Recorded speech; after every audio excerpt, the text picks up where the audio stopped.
আমাদের কাঙ্ক্ষিত লক্ষ্যে আজকে পৌঁছতে পেরেছি। হ্যাঁ, আমরা পৌঁছে গেছি। আমাদের এই 16 বছরের যে দীর্ঘ সংগ্রামের পথ, সেই পথটি কিন্তু অত সহজ বা সহজ ছিল।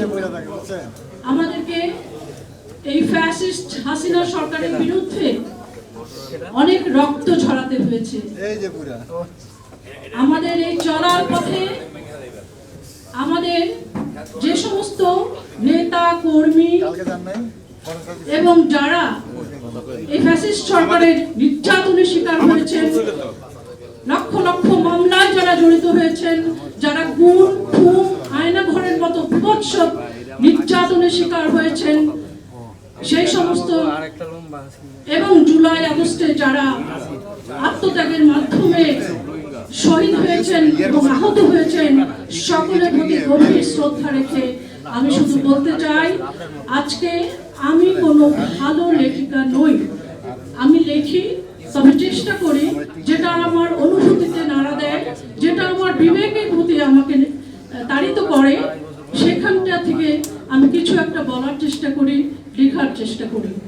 আমার বইটিতে দীর্ঘ 16 বছর সংগ্রামের একটি ইতিহাস তুলে আনার চেষ্টা করেছি এবং আমাদের জুলাই আগস্টের যে সফলতা, ফ্যাসিস্ট সরকারের যে লজ্জাজনক পরিণতি এবং পলায়ন, সেই সংগ্রামে যারা ভূমিকা রেখেছেন,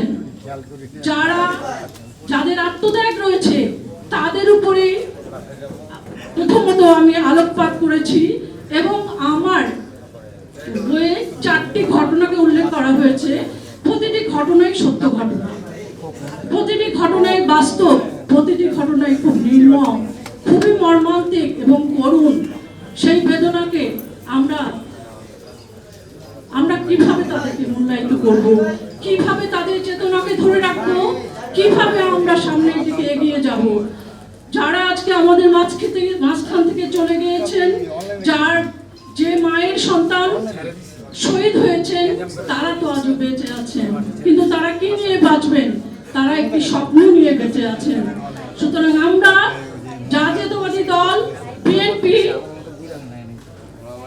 আজকের এই 16 বছরে দীর্ঘ সংগ্রামে এই ফ্যাসিস্ট সরকারের অন্যায়ের প্রতি যে প্রতিবাদ হিসাবে রাজপথে যে তাদের আত্মদান, যে ভূমিকা এবং সর্বোপরি জুলাই আগস্টে এই পুঞ্জীভূত 16 বছরের ক্ষোভের যে প্রকাশ, তার নেতৃত্ব দিয়ে জুলাই আগস্টের গণঅভ্যুত্থান সংগঠিত হয়েছে, সেইটাই আমি তুলে ধরার চেষ্টা করেছি এবং আপনারা দয়া করে যদি পড়েন আমি কৃতজ্ঞ থাকবো।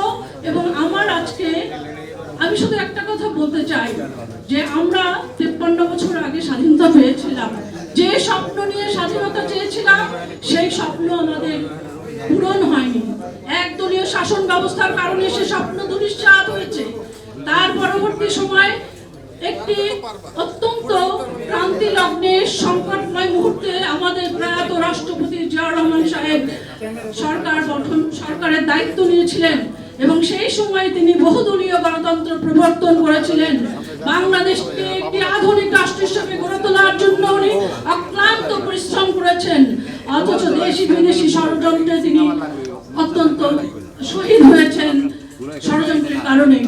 এবং তার পরবর্তী সময়ে তারই যোগ্য উত্তরসূরি, তারই যোগ্য স্ত্রী বেগম খালেদা জিয়া, গণতন্ত্রের মাতা, আপসীর নেত্রী বেগম খালেদা জিয়ার নেতৃত্বে আমাদের এই জাতীয়তাবাদী দল তিনবার সরকার গঠন করেছে।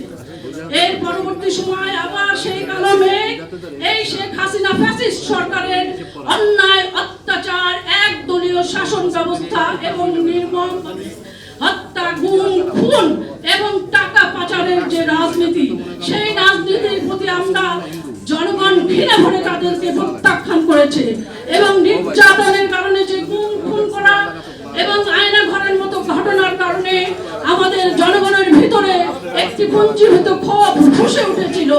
জুলাই আগস্টে সেই আন্দোলনের সেই ক্ষোভের প্রকাশ হিসাবে জুলাই আন্দোলন সার্থক হয়েছে এবং সেই সার্থকতায় আজকে আমাদেরকে এনে দিয়েছে গণতন্ত্র উত্তরণের একটি পথ। সেই উত্তরণের পথে পারে না। গণতন্ত্রের উত্তরণের জন্য নির্বাচন প্রয়োজন, গণতন্ত্র আসবে, সেখানে কোনো শর্ত থাকতে পারে না।